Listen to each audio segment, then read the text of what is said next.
Hello everyone. Question is an application is using Amazon Cognito user pools and identify pools for secure access. A developer wants to integrate the user specific file upload and download features in the application with Amazon S3.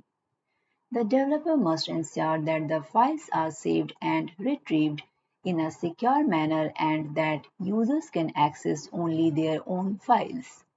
The file sizes ranges from 3 KB to 300 MB. Which option will meet these requirements with the highest level of security? Option A use S3 event notifications to validate the file upload and download request and update the user interface UI. Option B save the details of the uploaded files in a separate Amazon DynamoDB table. Filter the list of files in the user interface UI by comparing the current user ID with the user ID associated with the file in the table. Option C use Amazon API Gateway and an AWS Lambda function to upload and download files. Validate each request in the Lambda function before performing the requested operation. Option D use an IAM policy within the Amazon Cognito identity prefix to restrict users to use their own folders in Amazon S3. Correct answer is option C.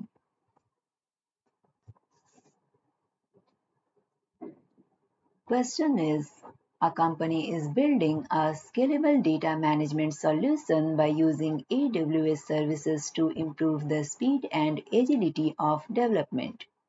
The solution will ingest large volumes of data from various sources and will process this data through multiple business rules and transformations. The solution requires business rules to run in sequence and to handle reprocessing of data if errors occur when the business rules run.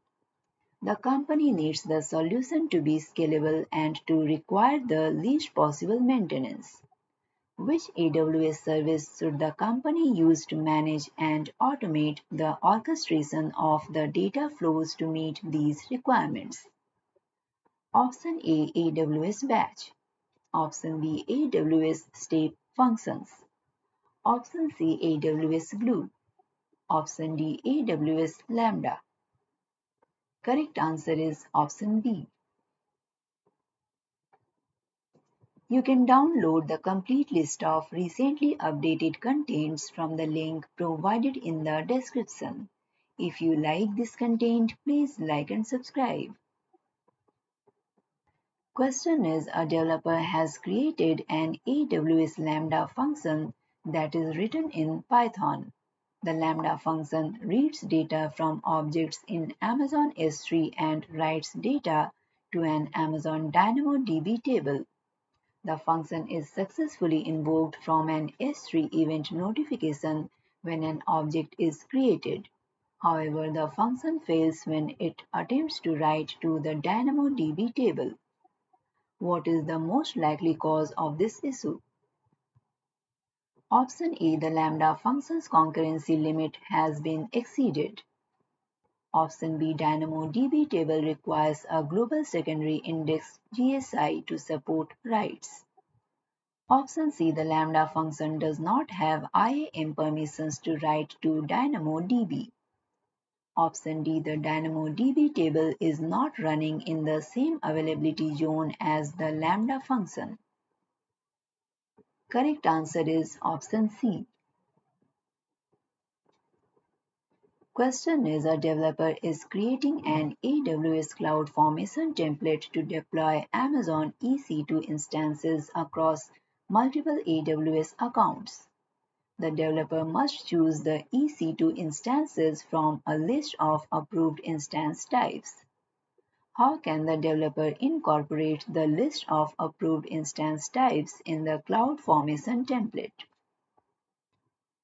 Option A. Create a separate CloudFormation template for each EC2 instance type in the list. Option B, in the resource section of the cloud formation template, create resource for each EC2 instance type in the list. Option C, in the cloud formation template, create a separate parameter for each EC2 instance type in the list.